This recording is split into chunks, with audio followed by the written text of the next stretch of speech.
Thank you, Hugh, and thank you, Nicola, both of you for inviting me today. It's a great pleasure to come to Bath and share some of my experiences in Gaza. And I always do my best to say yes to these invitations, because there's so much of this is not being shared through the media and through the government, that it's very important, I think, that people like me who've been out there and witnessed some of the atrocities and the war crimes get a chance to share it so that people really know what's going on. I don't know if any of you saw the World Press Photography Competition last summer. That picture there won first prize. That's a lady holding her dead niece in a camp just outside Gaza City near Jabalia. And this won second prize, and that's a lady walking through Khan Yunis, which is a city I know very well in Gaza, which has been completely destroyed. I'm going to start off with the CNN quote of the day. I've added in some slides after this to reflect what's gone on in the last 48 hours. But this was a quote from over a year ago. I was out in the States. I'd just come back from my first trip to Gaza post-October the 7th. I was out in the States at the United Nations and in Washington doing a lot of advocacy on behalf of MAP. And I was with an emergency doctor from Chicago who I'd been in Gaza with. And we both did a lot of interviews. And he was interviewed one day by CNN. And the interviewer said to him, "What's it like in Gaza?" And his reply was the quote of the day, and has really gone viral around the world media, because he said it was apocalyptic, it was horrific, it was miserable. And indeed it was like that, it's remained like that, and it is still apocalyptic, horrific and miserable. There has supposedly been a ceasefire, but of course the ceasefire hasn't really taken place. There's still many people who've been killed in Gaza since the ceasefire, and that was before the last 48 hours. And there were 150 people in Gaza killed, a steady flow of people being killed over the weeks of the ceasefire. And this really erupted 2 days ago in the early hours of March the 18th. And in that 24-hour period, 436 people were killed, of whom 94 were women and 183 were children. And you can see some awful photos there, dead children lined up in a morgue. And this, a friend of mine who works in the operating theatre, sent me this yesterday. It's a chit with the details of the next child to be brought to the operating theatre, and he was named number 73 because they had no idea what the name of the child was.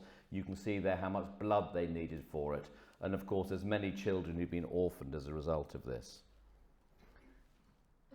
I'm going to play you a recording that a close friend of mine, Tanya Haj Hassan, who's been on many trips to Gaza with me. She was a medical student when I first met her in Oxford, and she's actually in Gaza at the moment. And this is a voice message she sent to MAP and us yesterday. We woke up to a airstrike frenzy. The windows were shaking, the doors flew open. It was non-stop. And then within about 10 minutes, we started hearing the sirens, and the patients have been flowing in ever since. I finally made it up to the intensive care unit. I'm in the pediatric intensive care unit, where we normally don't care for trauma cases, but there's so many pediatric trauma cases that all the PICU, pediatric ICU beds, are full now. A lot of trauma cases. I personally, unfortunately, cared for at least 4 or 5 patients that died in the emergency department. I heard that within the first couple of hours that we were there, that 76 bodies were taken straight to the mortuary, so didn't even make it into the ER door, but the ER was just chaos, patients everywhere on the floor. I mean, there were probably 3 men, and the rest were all children, women, elderly. It was everybody caught in their sleep, still wrapped in their blankets. Terrifying, honestly. Just a level of horror and evil that is really hard to articulate. It felt like Armageddon. These are some facts about what's happened over the last 48 hours. The timing of the attacks in the early hours of the morning were timed to coincide with Suhoor, which is when the families were waking up and gathering for their pre-dawn meal, designed clearly to inflict the maximum civilian casualties. Many, many of these victims were women and children who were brought in their blankets from their camps. Let us be in no doubt the green light was given by Netanyahu, by Trump, for these attacks, and it's clearly relevant that Netanyahu was due to attend court 2 days ago, but his testimony was postponed indefinitely because of the breaking of the ceasefire. There was a key budget vote yesterday in the Knesset where the ultra-Orthodox right-wing members of the party were threatened to bring down the government, and the only way he could get them back on board was to break the ceasefire. And of course we know that Ben-Gvir is back in government. This was a photograph sent to me yesterday. That's a child, a 10-year-old child's x-ray of the head, and that's a bullet in the head. That's the bullet they got out of the head, and it was delivered by a quadcopter. I'm going to come back to quadcopters later. They're drones. They're 4 fixed rotors of drones. They're armed with cameras and guns, and they're flown into hospitals, into camps, remotely controlled to shoot and kill people. And this child, 10-year-old child, died. Bullet in the head. And I'm going to come back to that theme of all our experiences of seeing preteen children shot deliberately and killed. So I'm going to talk a little bit about normal Gaza. When I say normal, this is the Gaza that everyone in Gaza is used to. It's what is normal for them. It's what's normal for people like me who've been going out there for many, many years. But of course it's not normal by any other standards in the Western world. Gaza, for those that don't know, and I apologise if you all know this, it's a very small country. It's 360 square kilometres. It's about 25 miles long. There used to be a Gaza Marathon in the early 2000s. It's a highly densely populated country, 2.2 million, making it the most highly densely populated country in the world. High unemployment, median age of 17 years, which means 50% of the population are children. High poverty. It's been occupied by Israel since 1967, blockaded for the last 16 years. And it's been variously described as a large prison or concentration camp. And lying behind that statement is the fact that greater than 99.5% of the population have never been able to leave their country. They are imprisoned there. There are a few myths, narratives that I want to dispel during the course of this talk. And you all know this, but it's important to reinforce this. Of course, it did not start on October the 7th. During the last 15 months, we've seen some of the worst possible examples of humanity, but we've also seen some of the best examples of humanity. And there are some people who are the most inspirational people I've met in my life. And this is one of them, Hami Salesi, who's an old friend. He's been my closest friend in Gaza for maybe 15 years. And this is him. You can see my right shoulder sitting next to him in 2010 when I first met him. He was an inspirational doctor and educationist, and he used to run this hospital, which was a neuro-rehabilitation hospital for people with bad head injuries, brain damage, cervical spinal cord injuries, mainly but not exclusively from war trauma. And that hospital was bombed and destroyed in 2014, 11 years ago. So the Israelis have been directly attacking healthcare infrastructure and doctors for many, many years. This is Hamis in 2015, early 2015, when I went in there shortly after that war, after Operation Protecting Edge had stopped. And he's standing there on the hospital site showing me, pointing out where his office had been. He's standing where his office had been. This is Hamis in July of last year, just 6 months or so ago, searching for food with his young son. He and his wife and children for maybe 2 weeks at one point were living on bird seed alone. They'd run out of animal feed and they were living on bird seed. This is Hamis last week. I was in a Zoom meeting with him. His smile's ever present, but again, they have been living the most appalling existence over the last 15 months. So I've been involved in teaching medicine and providing healthcare in Gaza for many years, and there are many challenges to providing healthcare in normal Gaza. Again, I'm talking about normal Gaza because that's what we're used to. And before I talk about some of the challenges, it's very important to understand that in the WHO definition of health for a nation, core to that definition is the existence of human security. Without human security, you cannot be a healthy nation.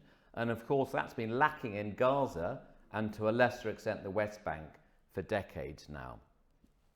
The borders are closed, the economy is largely disabled by Israeli control, there's extreme poverty and unemployment, permanent food and water security. This is pre-October the 7th, it's much, much worse now, but it existed before and has existed for many years because of the deprivations imposed on them by the Israeli government.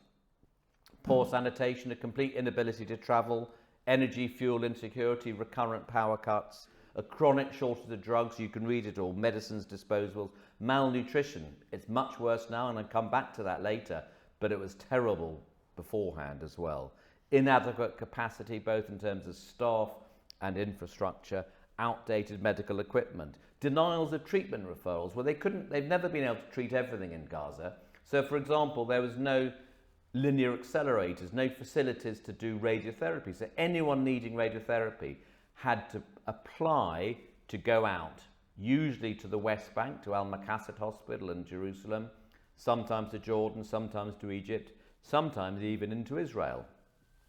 But you had to apply to that. Those applications often took 2 to 3 months to process, by which time the cancer that would need to be treated urgently had progressed to incurability.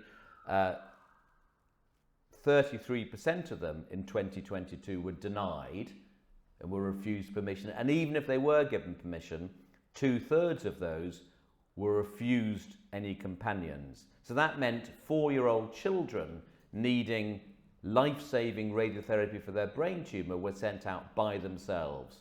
No family allowed to go with them. This is the team that I've been taking out for many years. This was, I think, in 2019, and it was a highlight of all our years. We had a growing bunch of people who wanted to come out to Gaza, and we made many great friends and taught many young medical students and doctors when we were out there. I've also been going out with MAP, Medical Aid for Palestinians, a magnificent UK charity which supports medical healthcare in Gaza. And I've been going out there with them for a few years, teaching and carrying out major upper GI cancer surgery and keyhole surgery as well, and helping them develop their cancer services. We actually had our flights booked to fly out there on October the 21st, 2023. We had a date booked on October the 14th to run our first online cancer multidisciplinary team meeting, where we were going to have an online meeting between Oxford, London and Gaza to discuss all the cancer patients and choosing who we would then operate on the following week. October 2023, of course, that was all cancelled. And they just built a standalone cancer hospital, a pure cancer hospital. It was a massive breakthrough for Gaza, a massive improvement in their cancer services, and of course that's been completely destroyed.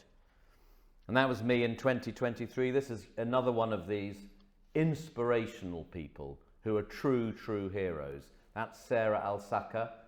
She's a wonderfully talented female surgeon. She was the first female ever to train and qualify as a surgeon in Gaza.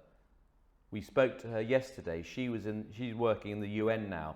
She was in the UN house that was bombed by the Israeli Air Force 2 days ago, killing 5 foreign workers. Luckily not her.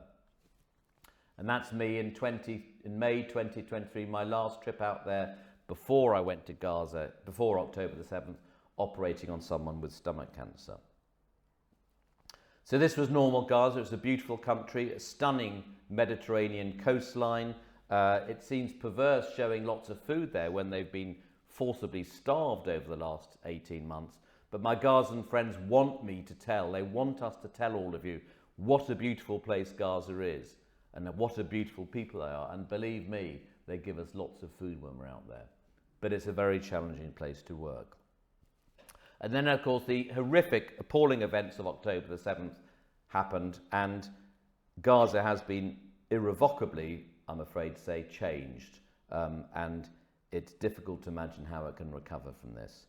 I'm not going to give you lots of facts and figures, but this was taken from the UN OCHA website just the other day, on day 523 since October the 7th. The official death toll is 48,500 people killed directly by war trauma. I'll come back to that figure later because we know that's a gross underestimate, but more than 1,060 healthcare workers have been killed.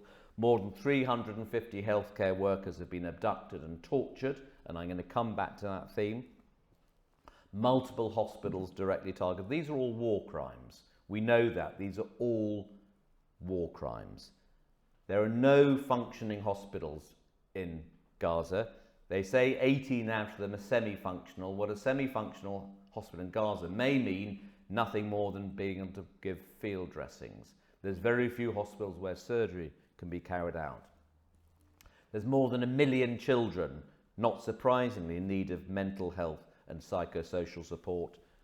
Nearly 20,000 children have been separated from their parents, either because their parents have been killed or because they've been displaced. And of course, there's more than 12,000 awaiting medical evacuations, which have stopped completely now, and more than 1 million with infectious diseases. This is what Gaza City looks like now.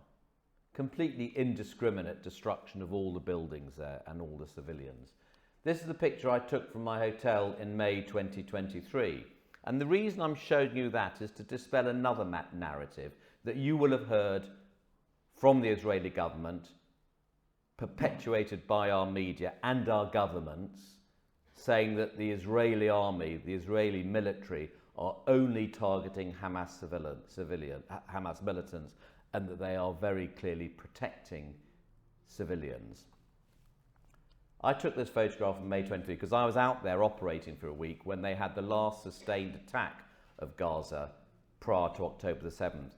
Every single trip I've ever been in Gaza since 2010, I've witnessed aerial bombardments. I've never been there when I haven't seen the Israeli Air Force bombing Gaza. So it's almost a way of life.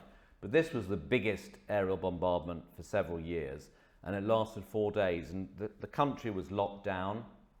We weren't allowed to leave the hotel. We were eventually evacuated in the middle of the night by the United Nations after 4 days. But during that 4 days, we witnessed non-stop aerial bombardment. We saw the Israeli Air Force bombing Gaza.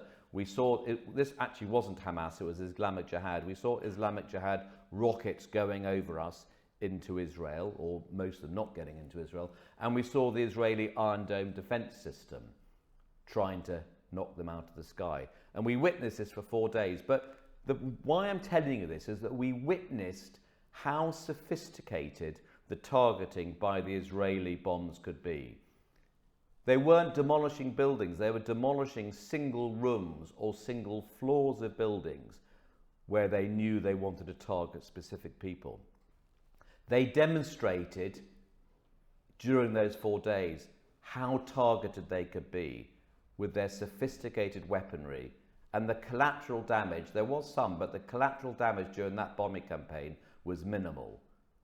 So for them to claim they're doing that now, when that's what you get, when we witness this, it has no credibility, their claims that they are protecting the civilian population. They have not been doing that. And of course, 70% of the people I've operated on, 70% of the people I treated, I saw in the emergency room, I operated on, 70% of the people who've been killed in the last few days are women and children. So let me talk a bit about the children. So this graph on the left is quite a busy slide. This graph on the left was constructed in November 2023, the second month since the start. And at that point, there were 136 children on average being killed in Gaza every single day. The rate of killing has reduced, and I've worked out over the 15 months, the average over 15 months is about 42 children every single day. 2 days ago, there were 174 children killed. But remember that figure, on average over 16 months, 42 children being killed every single day. In the other war going on in the world at the moment, in Ukraine, that equivalent figure is 0.7. In Syria, it was 3. In Iraq, it was 0.6. In Afghanistan, it was 2. In Gaza, it's 42 children, on average, every single day. There have been more children killed in Gaza in the last 16 months than in all the conflicts of the world over the last 5 years. And there's an acronym, WCNSF. We had to give that to many children in Al-Aqsa Hospital emergency room. That stands for Wounded Child, No Surviving Family. No names attached to them because we didn't know who they were called. And that has no place in a civilized world. So let me tell you about Maysara.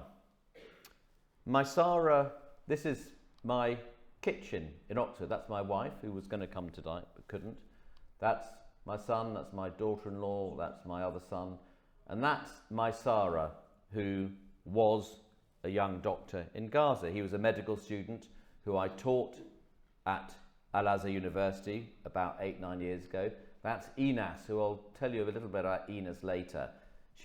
We call her our Gazan daughter. She's a member of our family because she can't get back to Gaza. But both Inas and Maysara got scholarships to get out of Gaza. They're very, very few can do that. They came to do a master's. Inas did a master's in Leeds. Maysara did a master's at King's Hospital in London. Inas stayed. Maysara went back to Gaza to work for Médecins du Monde in Gaza. He was killed on November the 8th, 2023. I'd met him the previous May when I was in Gaza. I had lunch with his family. I visited his family on many occasions. As you can see, my family got to know Maysara very well. He was killed on November the 8th. They just got married. He was in his house with his parents and his sisters. His brothers had left the house. His wife had left the house. And an Israeli F-16 jet, supplied to them by the United States of America, bombed their house, killing all of them straight away. His brothers then got back to see this devastation and spent the next 48 hours, 2 days they spent searching through the rubble, trying to find the dead bodies of their loved ones. And after 48 hours, another F-16 jet bombed them and killed them, leaving Maysara's young wife as the only remaining member of that family.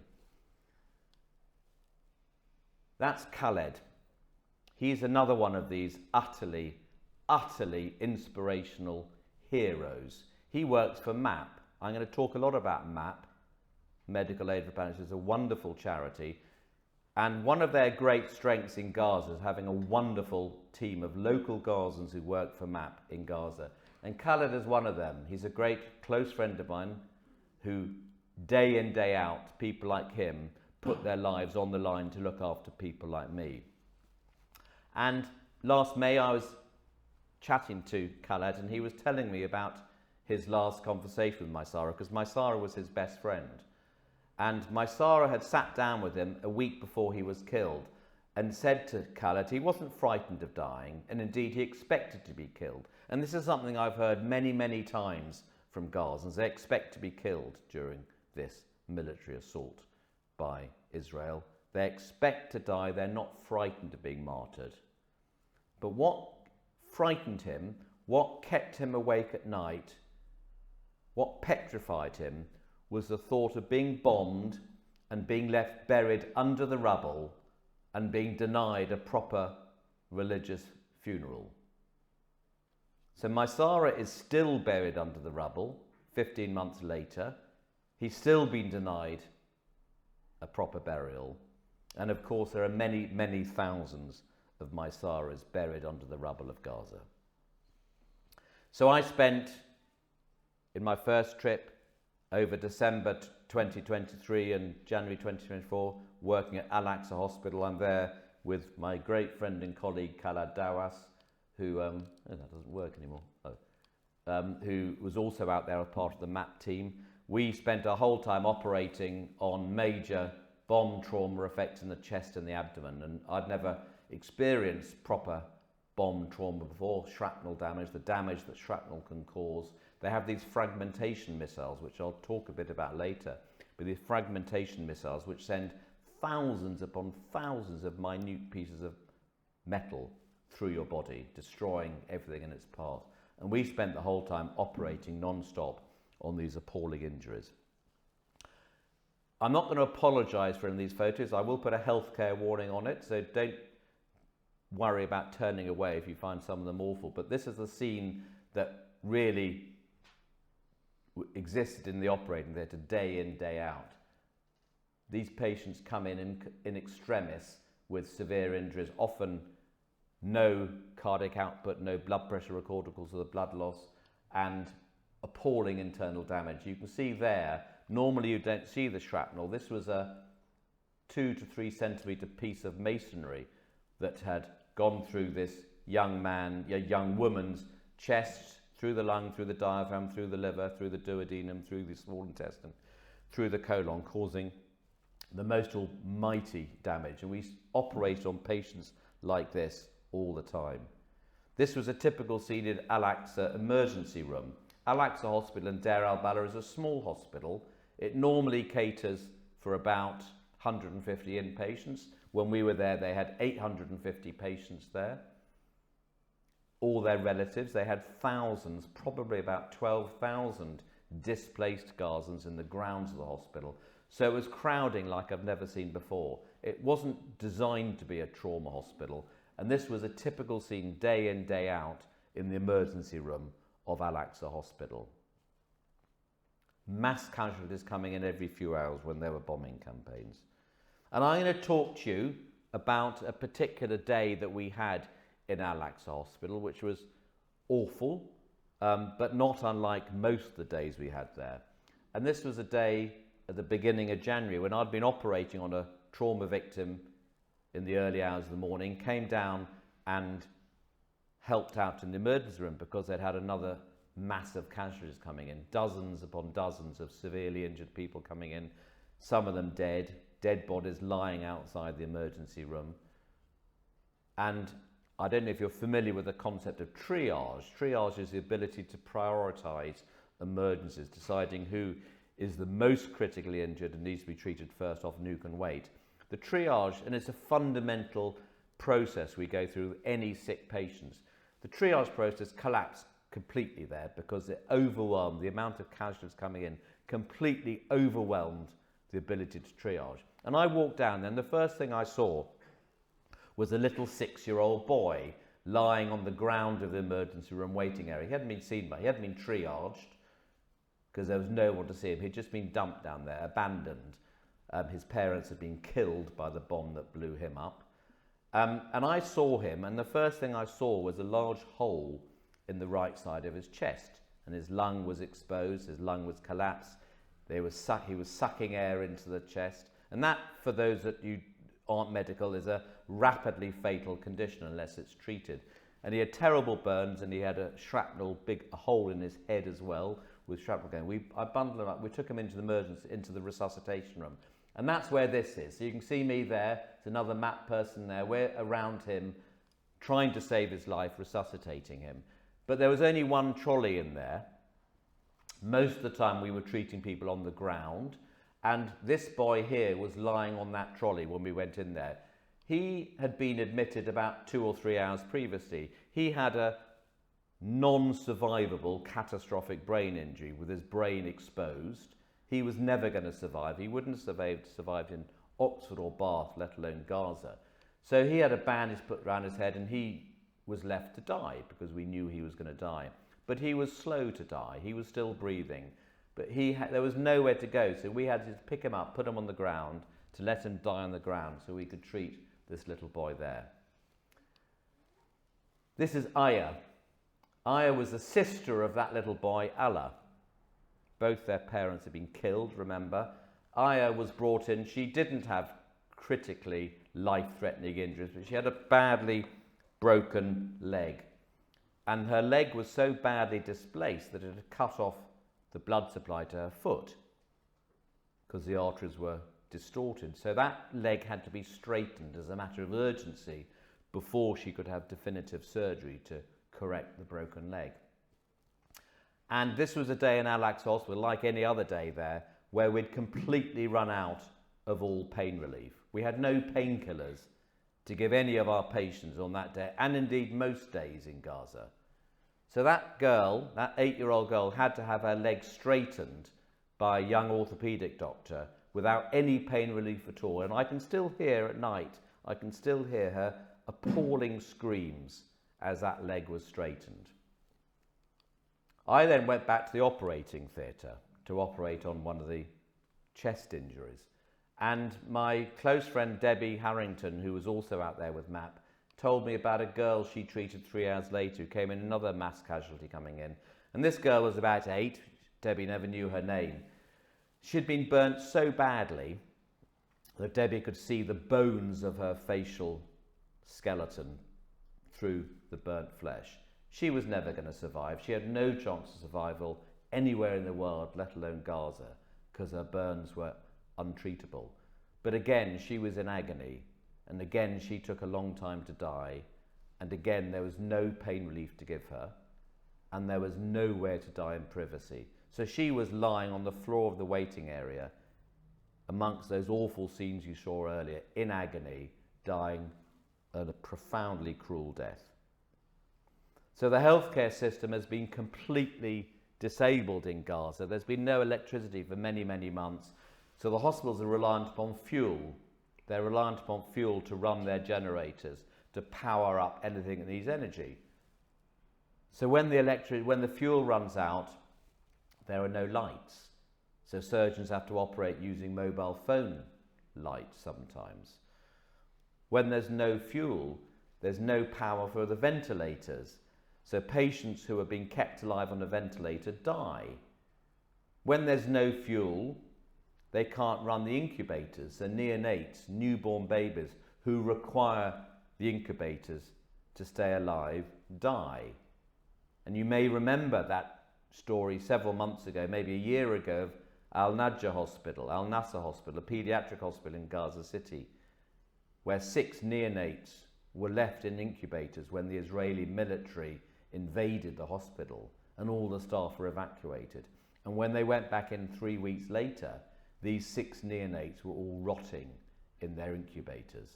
And there's been many examples of babies dying because of fuel running out. Often no drugs, often no painkillers, no blood products, often no surgical gloves. The surgeons had to wash their gloves in between operations. For my last trip out there, we had no sterile dressings at all, no sterile drapes in the operating theatre. So we had to use makeshift cloths to try and create a sterile field in which we could operate. And as I said, triage completely collapsed.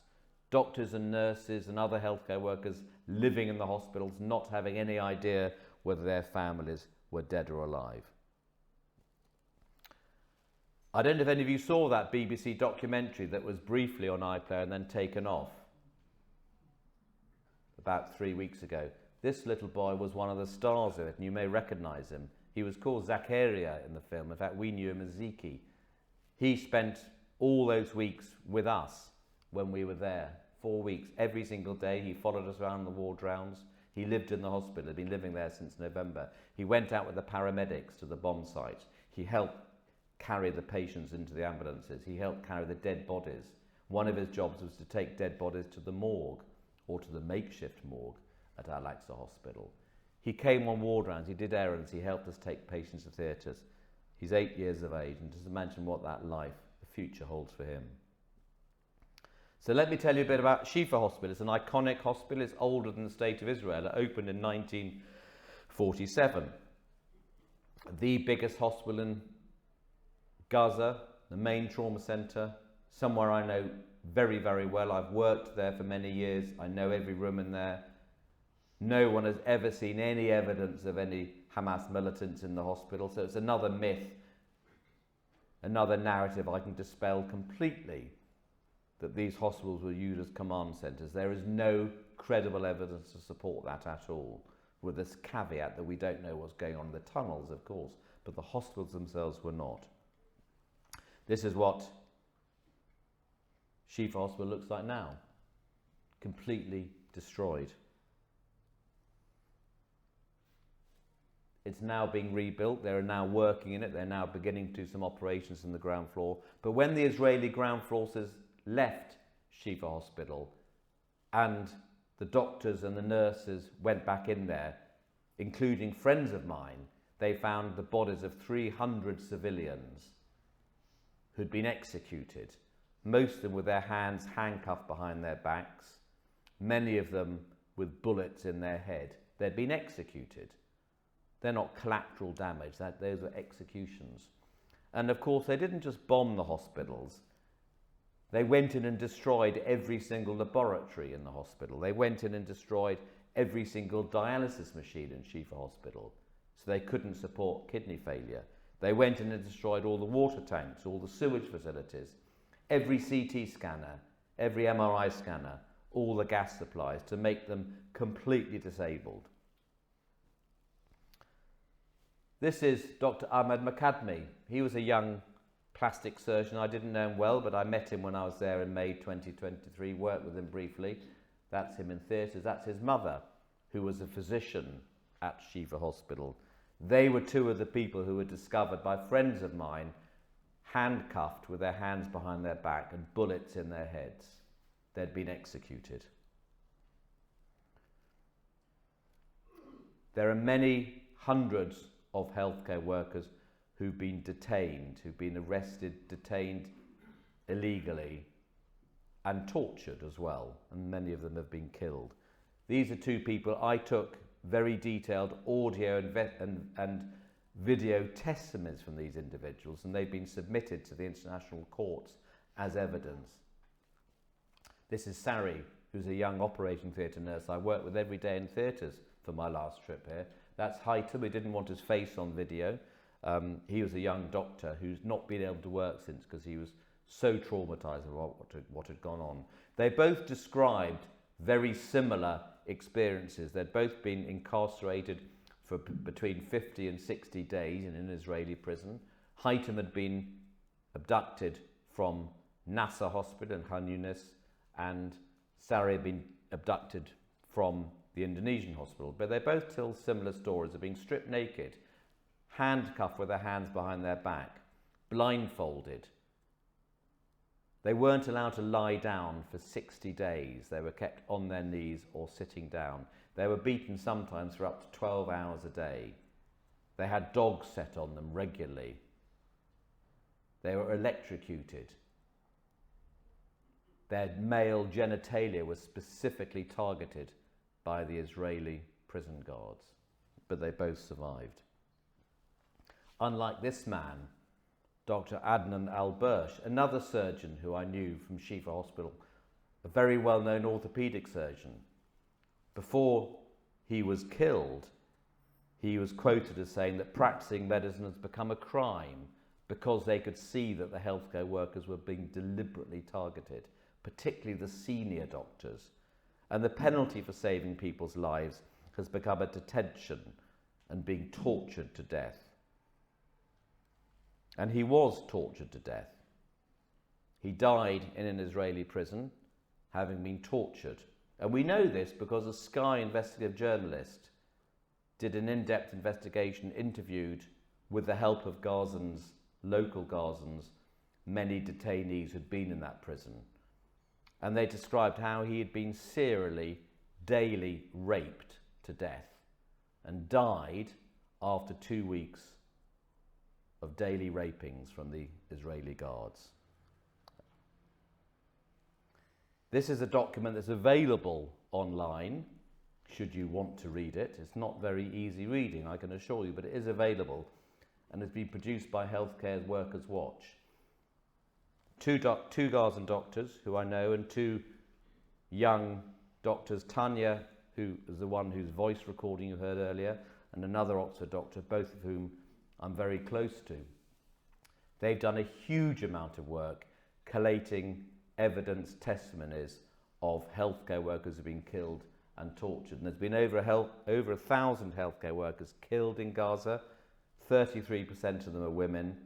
And I think that figure is now over 300 cases of unlawful detention of healthcare workers, many of whom I know. And I'm not going to read this list out, but this describes all the types of torture that have been documented and evidenced on healthcare workers who have been imprisoned illegally by the Israeli military. And you can read that yourselves, but as I said, that document is available online. And they describe various patterns of conduct by the Israeli prison service and military, the systematic torture and abuse of Palestinian detainees, causing serious bodily and mental harm, and killing. Multiple examples of inflicting violent injuries on male detainees' external genitalia. Particularly horrific for me, evidence of medical neglect, medical negligence, and connivance of Israeli healthcare workers in this torture.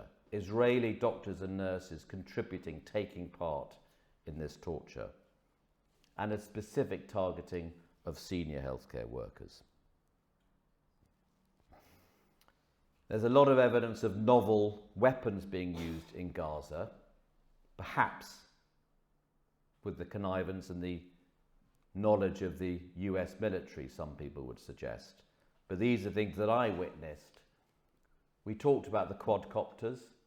These are drones that can hover, and they have cameras and they have guns on them, which are flown, and I've seen this, I've seen people shot by them, I've seen the quadcopters, they're flown, they're remotely controlled, presumably someone back in Israel controlling them, and they go into hospitals, they go into operating theatre complexes and shoot and kill healthcare workers. They shot, and didn't kill, but they shot in the chest the brother of a close friend of mine who was an operating theatre nurse in Nasser Hospital. They have dogs that go in, who are trained to go in, they have cameras on their backs. That young operating nurse, Sari, described this in great detail to me. Dogs who are trained to go in, they have cameras on their backs, which are remotely controlled, and guns loaded onto their backs. And the dogs go in and then shoot healthcare workers in the hospitals. Chemical weapons, evidence of white phosphorus. I didn't see any white phosphorus burns, but very close friends of mine did. It's an illegal weapon when used as an incendiary device. Vaporizing missiles. I didn't see these, but I heard about these. But I saw lots of results from fragmentation missiles, the things I described earlier. And a lot of evidence of artificial intelligence driving the targeting systems. So there is a deconfliction process in Gaza whereby humanitarian workers, aid workers, are meant to be protected from the bombings and the shootings. And indeed there was what we thought was a robust process. Twice a day our local MAP Gazan staff would talk to Kogat, which is the liaison branch of the Israeli army, to confirm where we were going to be, to confirm where was safe to go, which roads we could go on, if any, whether the house was safe where we were staying and whether the hospital was safe. So every single morning at 8 o'clock we'd get notification, yes, you can go along that road, yes, you can go to the hospital, there will not be any military assault on those areas. And of course, those were lies. This was a big hole in the wall of the intensive care unit on January the 5th, 2024. I was operating all morning in the operating theatre next door to this. That first trip in particular, you could hear bombs going off the whole time. We could hardly sleep at night because bombs non-stop. So hearing bombs when you're operating was absolutely the norm. And I wouldn't say you get used to it, but well, you do get used to it in a bit. So hearing bombings going on when I was operating was no great surprise. But when I came out of the operating theatre, we discovered that the intensive care unit, the building next door, had been directly targeted by an Israeli military attack, despite the fact they knew there were multiple foreign and Gazan healthcare workers working in that hospital. We had to then rapidly evacuate the hospital. There was an MSF team in there as well. They had to evacuate as well. This was a house we lived in our first trip. Our second trip, it was not safe to live in a safe house because they weren't safe. and so we lived in the hospital itself. But the first trip we lived there, this was the house we were living in, and this was in Al-Mawasi, which you may have heard the term being used. This was, the Israelis said, this is the safe area we're evacuating onto. Of course it's not safe. This house was attacked by an Israeli jet and bombed. I wasn't there at the time, we'd just left. Another team was in there. Miraculously no one was killed, but they were all damaged by shrapnel.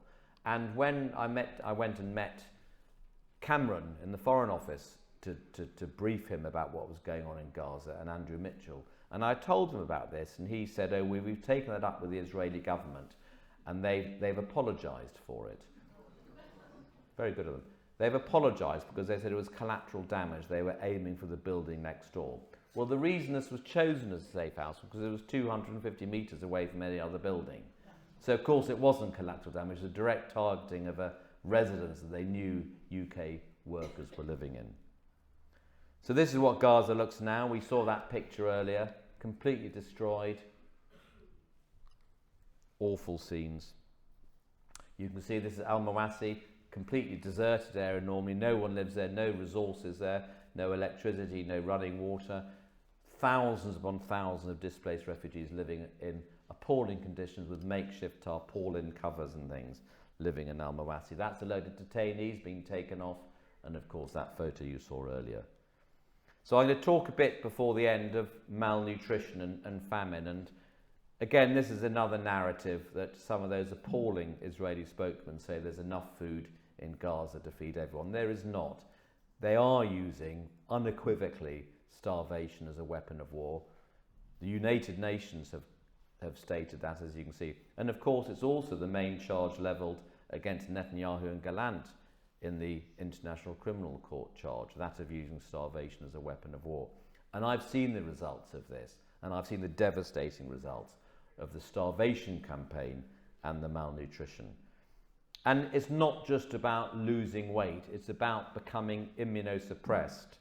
So your immune system stops working when you're malnourished. And these are all people who've been blown up by bombs or been shot by Israeli soldiers. And we operate on them, but because they're so malnourished, none of their tissues heal. So everything we do to them falls to pieces. And if that's in the abdomen, that means feces and bowel contents leaking out into the peritoneal cavity, causing terrible infections.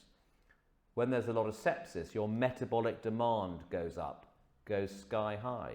So you need extra nutrition.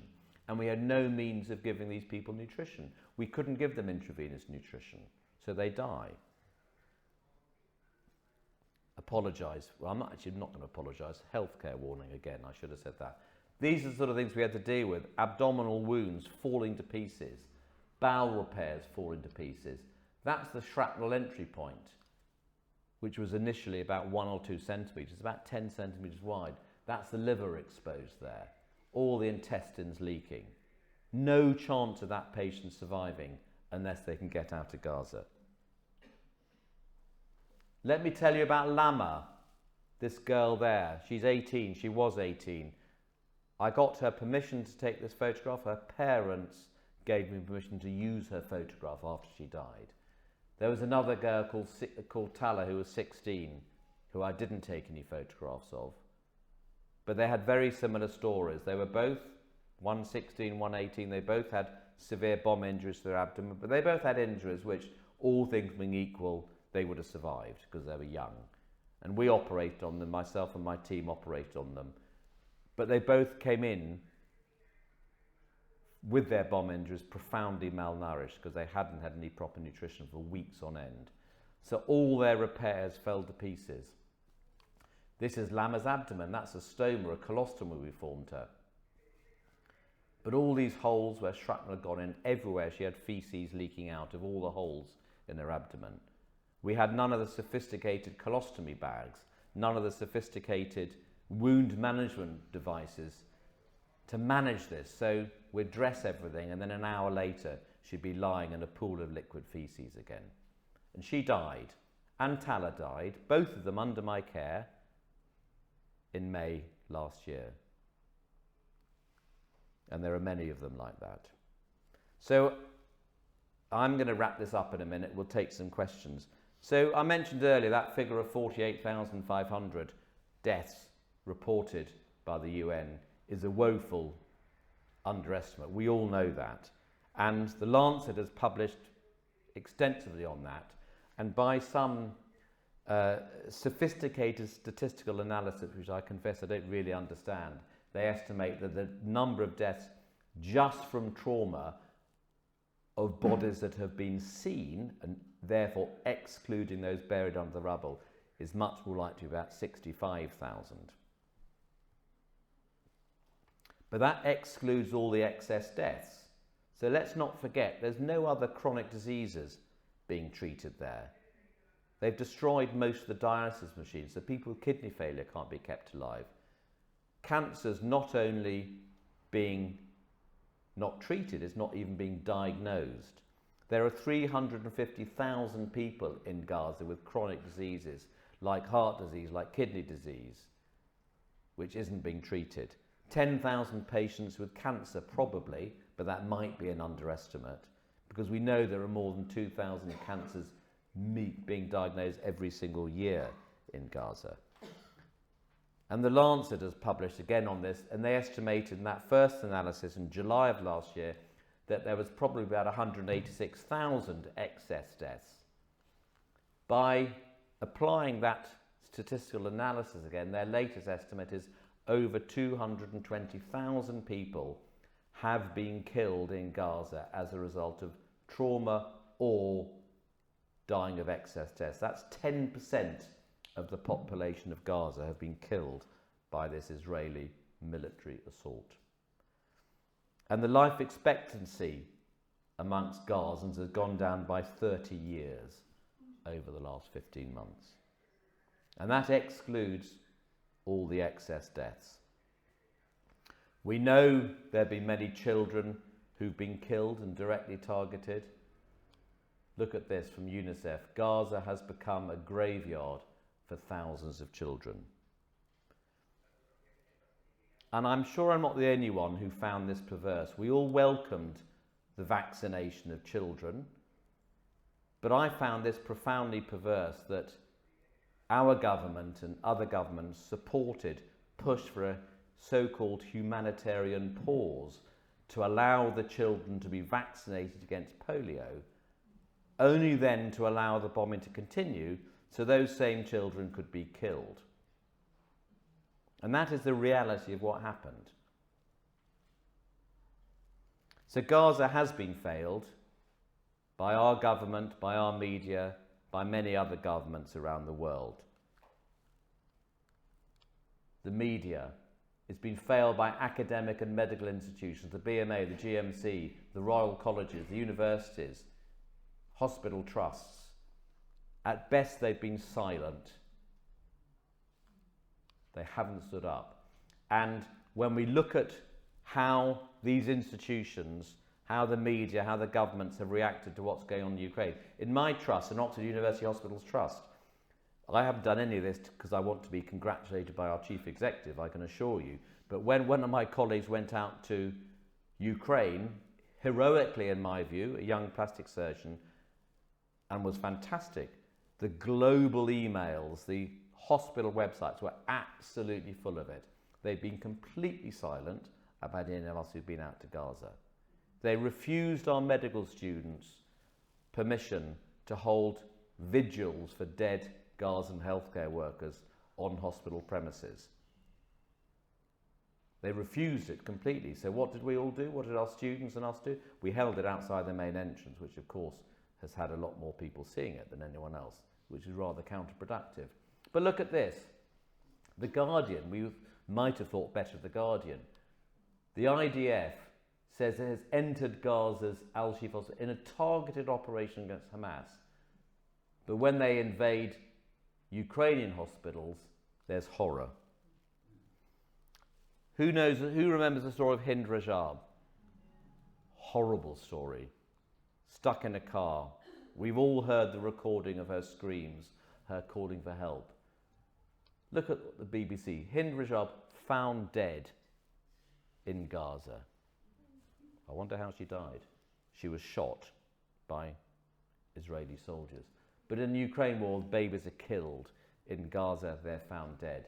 This shows the numbers of Israeli deaths, and this shows the increase in Palestinian deaths, a vast disproportion. Not that one doesn't think these deaths were horrific as well, but look at the media coverage by the BBC, almost identical for Gazan and Israeli deaths, even though the Gazan deaths have been many, many, many thousands more. So 30 of us who've been out to Gaza wrote a joint letter to our politicians, and you can see these people there, can't you? And we pointed out many things, but all of us, every single one of us, described treating children who had been deliberately targeted by military violence with bullet wounds to the heads or the torsos. These are not collateral damage. They are not collateral. They are direct targeting, deliberate execution of children by Israeli soldiers. And a bunch of American healthcare workers did exactly the same. And look at some of these quotes. This orthopedic surgeon: Gaza was the first time I held a baby's brains in my hand, the first of many. And every single one of those 90-odd US doctors, every single one had been treating preteen children who had been shot in the head or shot in the chest or shot in the abdomen. So there's no doubt in my mind at all that I've witnessed multiple war crimes and very clear evidence of genocide. Healthcare workers being directly targeted, facilities being directly targeted, healthcare workers directly targeted. They've been abducted, tortured and killed. Complete disablement of the whole infrastructure of the healthcare system, and with a very clear aim of making Gaza uninhabitable. And they've not only destroyed the healthcare infrastructure, they've destroyed the whole infrastructure of living, the educational system, the universities where I taught, they've all been destroyed. All the mosques have been destroyed. The agricultural system's been destroyed. The fishing industry has been destroyed. The desalination plants have been attacked. The sewage facilities have been destroyed. The oxygen tanks, the water tanks. So what can you do? Well, everyone can do something. Every single one of you is doing something by coming and listening to this today.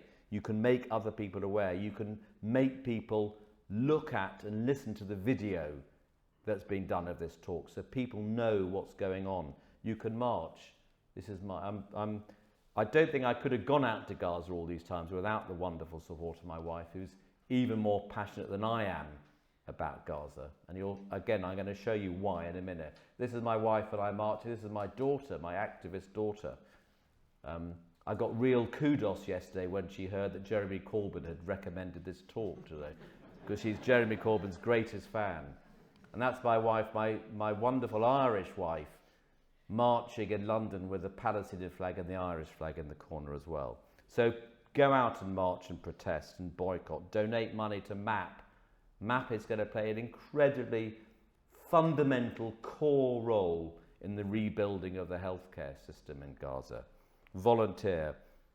And whether we're individuals, whether we're society, whether we're governments, hospitals, whatever, every single one of us will be defined by how we've reacted to events in Gaza. Don't forget the medical students. There's 2,500 medical students whose medical training have been interrupted. And some countries, ours not included, have been brilliant in taking on some medical students. Pakistan, South Africa in particularly. Look where we are. 3 medical students. Appalling. Appalling. This is Tarek, who's another inspirational man. He's a medical student I used to teach in Gaza. He's got over here off his own. He managed to escape. He's come over. Oxford University haven't so far agreed to take him on. So we've given him an observer contract in the hospital. We've negotiated with his medical school in Gaza, his dean, who I know very well, and they've agreed that we will provide him with the education to allow him to finish his studies, even though he's not been accepted by Oxford University. So there are many considerations for long-term recovery. You can read all this. Clearly, the ceasefire needs to be reactivated and sustained.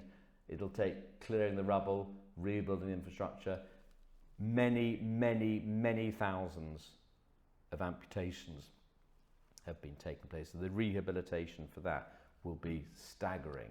Colostomies, we spent days and days and days creating colostomies, so they all need to be reversed. Chronic diseases, cancer, mental health, you can imagine. So I'm going to finish up by telling you about Inas. She was the one I spoke about at the beginning of my pitch. And people often say, why have I done this? There are some surgeons or doctors who, the minute there's a war anywhere in the world, they will drop everything and go there. I've never been anyone like that. I've never gone to other war zones. It's the first time I've done this. But it's because I love Gaza, because Gaza is deeply, deeply embedded in my heart. And it's the Gazan people more than anything else who are the most beautiful people. So this is Inas.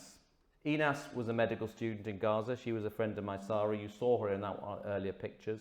She got a scholarship to come out, but unlike Maysara, she stayed. And she's now training to be a doctor in England. She's a very bright girl. She's working in Warwick and Coventry at the moment, in fact, as a medical, as a sort of middle grade registrar. But she's never been able to go back to Gaza. So she could never go and see her family who live in Gaza. So I would go regularly. I'd always go and see her family. That's us having yet another massive meal there. My wife used to tell me off because I would come back from Gaza overweight every single time. But that's her family, that's her lovely parents who became like family to me. That's her nephew, Omar, and that's Inas. Now, Inas hasn't been back to Gaza since, so she couldn't see her family. Her family would give me presents to give to her. When she got engaged to be married to a fellow Gazan who'd also escaped, her father asked me to give her away because her parents couldn't come to the wedding. So I did that, and we Zoomed the wedding to them in Gaza. When she got pregnant and had her first baby, my wife was a mother to her, looked after her, and did all those things that mothers do with daughters who have new babies. They managed to escape, so we managed to, through a lot of generosity of people like you at talks, we raised a large sum of money for them to get out of Gaza. So previously, if you wanted to get out of Gaza, you could bribe the Egyptians at Rafah, and the cost pre-October the 7th was about $400, which of course was out of the range of virtual Gazans. But if you could get that, you could get out. The Egyptians overnight increased that fee to $10,000. And of course they say it's an independent company, but it's owned by the son of the president of Egypt.